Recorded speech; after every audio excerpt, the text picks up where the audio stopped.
gonna wake up this morning and greet my neighbor. Wake up this morning and open my heart. I'm gonna wake up this morning and greet my neighbor here in the light of love. Here in the light of love. Oh, here in the light of love.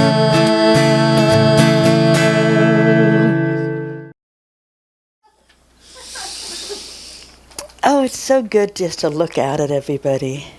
And this is another thing that Reverend Abigail would start with each of her talks, is to just stand here and just take in the feeling. You know, it's not the facial expressions, it's the exchange of energy that we do in this community. And it really, really is beautiful. Today's talk, as you've been hearing, is all about forgiveness. It's such a powerful, powerful topic. And in the month of December, we actually have a theme taken directly from our book of the year, which is Living the Science of Mind. And it's called Happiness and Forgiveness. Now, isn't that interesting to put the two of them together? Because there is absolutely a belief structure that says if you're holding on to anger, animosity, resentment, you can't truly be happy. So that forgiveness work must happen first. So the topic today is our need for forgiveness. Again, it takes things into a little bit deeper, doesn't it? It's not only about forgiving. And when we hear the word forgiveness, most of us think, somebody did me wrong and I've forgiven them. But our need for forgiveness brings everything back to ourselves, doesn't it? Because it's what each of us needs to be the true spiritual manifestation of divine perfection. Starts with forgiveness. Ernest Holmes actually has written in Living the Science of Mind, we are all human beings and we have all made mistakes. We all carry an unconscious burden of guilt and we all need a sense of being forgiven.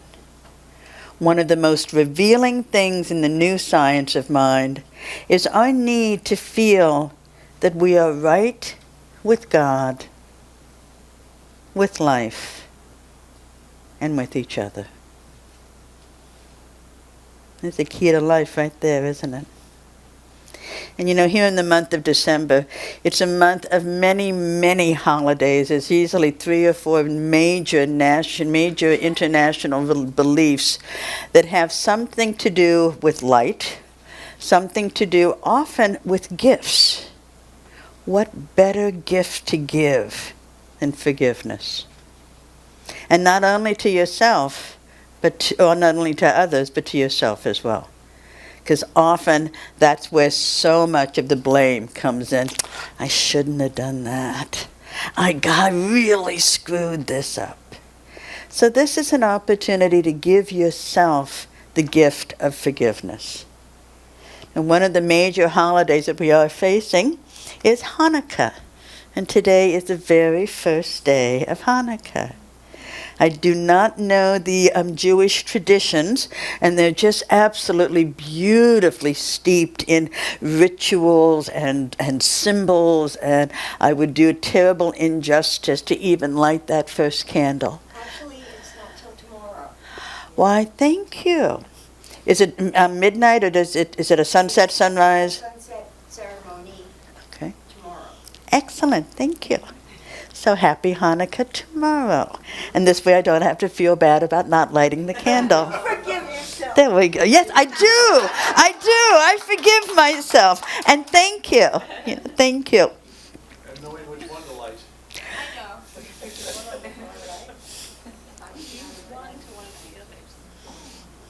You like the top one, the middle one is called the Shamish. It's elevated among the others. You like that one? And that you'd use that one to give light to the other candles on the corresponding days. Beautiful. The one on the right, and then you move, and then you keep adding more each day. And is it the oil that this is representing, the 7 days that the oil lasted? Yeah. 8 days. 8 days, okay. Yeah, Yeah, 8 days. 8 candles plus the Scharmer in the middle. Excellent. Thank you. Thank you. And we've just finished the Indian holiday Diwali, which was a season of light. That was towards the end of November. And we're moving into Kwanzaa, which is another light candle. You'll see that symbol, too, is looking at that light within and all the different ways we have of manifesting it. Thank you so much for the additional information on Hanukkah. Appreciate that. So when we come back to forgiveness, they talk about forgiveness is actually something that we have to do for ourselves. It isn't about forgiving anybody else's transgressions. It's like if I'm holding on to this resentment and holding on to anger, and it's like carrying a suitcase that is just filled full of old cast-off clothing, goods that I no longer need, things that have just accumulated in the house, pulling it along with me every single step that I take. Forgiveness lightens that load. Forgiveness opens my mind to be able to walk freely, unencumbered in the world. They say that not forgiving, holding on to these things, is like drinking poison and expecting the other person to keel over. Doesn't work that way, does it? It does, and yet we do it.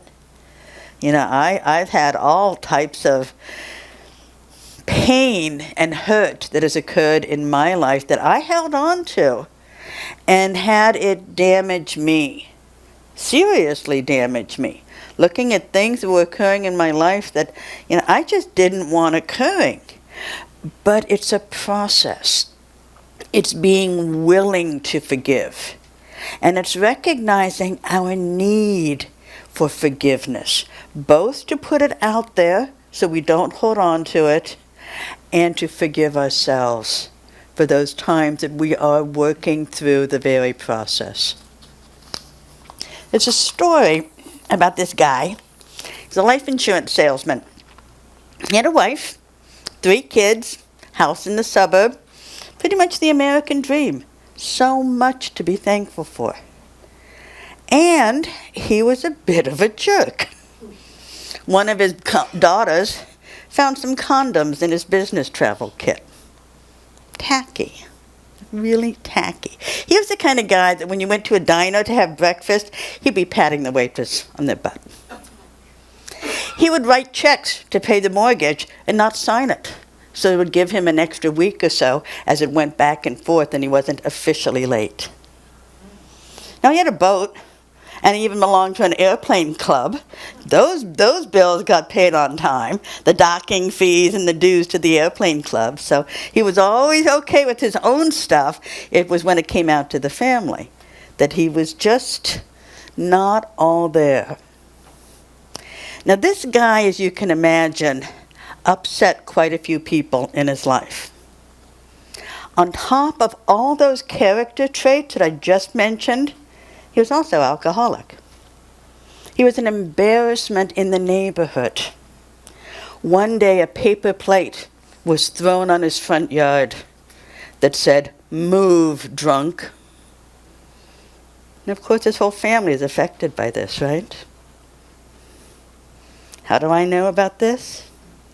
This is my father. Tough stuff. Tough stuff. When I cussed him once, it was teenage, right? They're like, "F you, Dad," because I'm a full of myself teenager. Backhanded me down a flight of stairs. I got caught shoplifting. I mean, these are just teenage stuff, right? I mean, this is not any type of big transgression. Got caught shoplifting. He went out and bought a wooden paddle and spanked me so much that I had blisters that were bleeding. That's not okay. That's the alcohol talking. That's the kind of a person that leaves wounds, deep wounds, deep wounds. He tried to kill himself in the 90s. Valium and alcohol. And when I found out, it sent me into a tailspin. Because I recognized that I was in my 30s at the time. I'd been trying all my life to please this man, to get him to love me, to get the type of father that my friends had, someone they could turn to for advice, someone who loved me unconditionally. And when he tried to kill himself, what did it say about my life? Where my biggest goal was to get this jerk to let me know I was okay. And it sent me into such a tailspin that I could not come out of it on my own. I needed help. And that's when I started in therapy and deep, deep spiritual practice. Because I didn't recognize it as forgiveness. I just said, my life can't go on this way. I can't keep finding guys who have financial problems, alcoholic, don't respect women, what do they all have in common? And of course, it was my way to try to gain my father's love. Not getting, even in my 30s, that he couldn't. He couldn't. And holding on to this pain so strong and so deep that I was in my 40s before I got married. I never did the 20-year-old, wedding and then, divorced in my 30s. I just kept looking for love in all the wrong places. And as I'm working through this pain, I got that he had to make the choices in his life that fit him. And I did not have to engage in those choices. I could choose to let go of the parts of him that were not the father that I wanted. And to recognize that he did his best. Wasn't what I wanted. It wasn't what most people would want. But it was the best that he could do. I could now look at some of the other parts of him. He was raised Christian Science as a child. I was raised Christian Science. His mother, my grandmother, was Christian Science. I'm 3 generations in metaphysics because of him. He would go to prisons and read Mary Baker's Eddy text to the prisoners. The boat and the plane, we went out almost every weekend, either to Lake Erie, I was born in Ohio, and take a little boat trip around the lake. Or instead of a Sunday afternoon drive, which many people did back in that day, we'd go to the airport. And we'd go up in his little Cessna over to Sacramento for the equivalent and have lunch at the airport in Sacramento and fly back. Those parts of him that I condemned and held in judgment and felt anger that I literally had holes in my shoes when I was a teenager because he wasn't supporting the family. But we had some really fun and exciting events because of it. Nobody is all good or all bad. We each have elements within ourselves that are a little of both. To forgive those pieces within ourselves is where it first starts to materialize with forgiveness into the world. John was quoting Desmond Tutu. Archbishop Desmond Tutu wrote a book called The Book of Joy, co-authored it with the Dalai Lama. And in it, Desmond Tutu is talking about his alcoholic father. And this is a very common story. My story is not unique by any means. And how Desmond Tutu found it difficult to forgive his father. He shares this reflection. I was angry with myself for being too small to beat him up. When he was sober, he was a wonderful person. But when he was not, he hit my mother and I just adored my mother. She was such an incredible human being, a gentle soul, and that made it worse. And there was a son too small to intervene when she was being roughed up. After listening to the Archbishop, the Dalai Lama was very quiet for a very long time, and then spoke. You mentioned how wonderful your father was when he was sober. It was only when he was drunk that these things happened. So it's the alcohol to blame, really. I think even he is a very, very kind person. And when he was drunk, he was not the real person. We are not a real person when we are holding on to the unforgiveness. When we're carrying this luggage with a burden that sometimes feels too great to bear. When we're drinking poison ourselves and wanting someone else to keel over because of it. Our teachings say that we're about choice. We can choose to reframe. And this is not spiritual bypass. Oh, rainbows and unicorns. Yes, my drunk father was just fine. He was the greatest guy. No, he wasn't. He was a jerk. I don't have to put myself in the path of that behavior ever again, and I can forgive him. I don't have to accept more of it. I can detach from the emotional component when I forgive. And that's the challenge that each and every one of us has. I'd like to invite you to just close your eyes and think in your own life of someone that has done you wrong.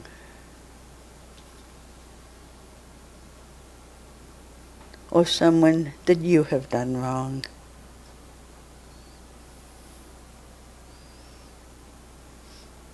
And knowing what you know now, peel away the parts that are not divine. Peel away the behaviors. See the divine inside. The one mind that exists in each and every one of us.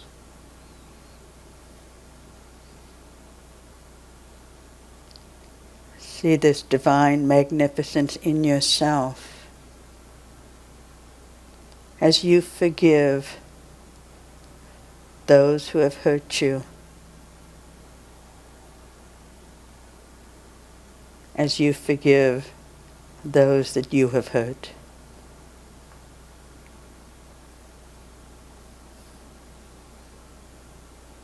And know that the white healing light encircles the globe in forgiveness.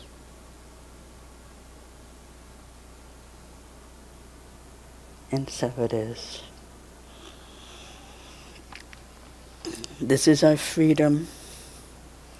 This is our birthright. Forgiveness is a process. It starts with the willingness to forgive. Some of you may not have been able to reach that absolute forgiveness just now. Be willing. Just be willing. And know that on the other side of it is happiness. I've married the man, the man of my dreams. I could not have done that holding on to the anger and the resentment. And again, deep unconscious, trying to gain the favor of someone who couldn't, because he didn't love himself. How could he possibly love me as his daughter? I've let go of that emotional charge, for the most part. It comes back. It's a process. Be willing. Be willing. Let us pray.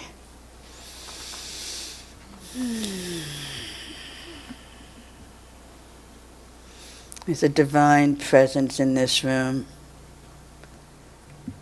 the presence that knows no pain,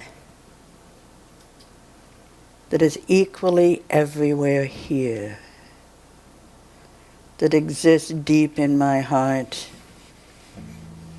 that is who I really am, the spiritual magnificence of myself. This is what forgiveness brings to me.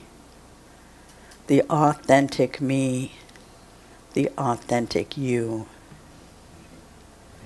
Today is a day that we can leave behind the baggage, leave behind the burdens, rejoice in the happiness of life.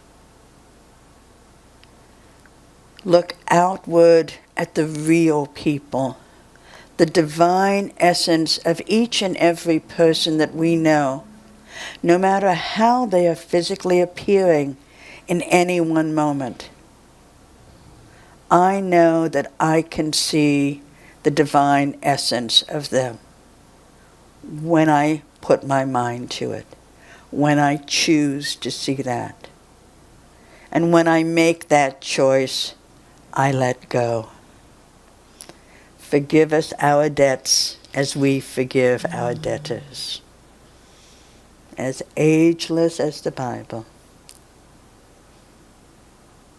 This is the truth that I know exists in the world. And I choose today to follow the light of the divine magnificence. And I invite everyone in this room to make this same choice.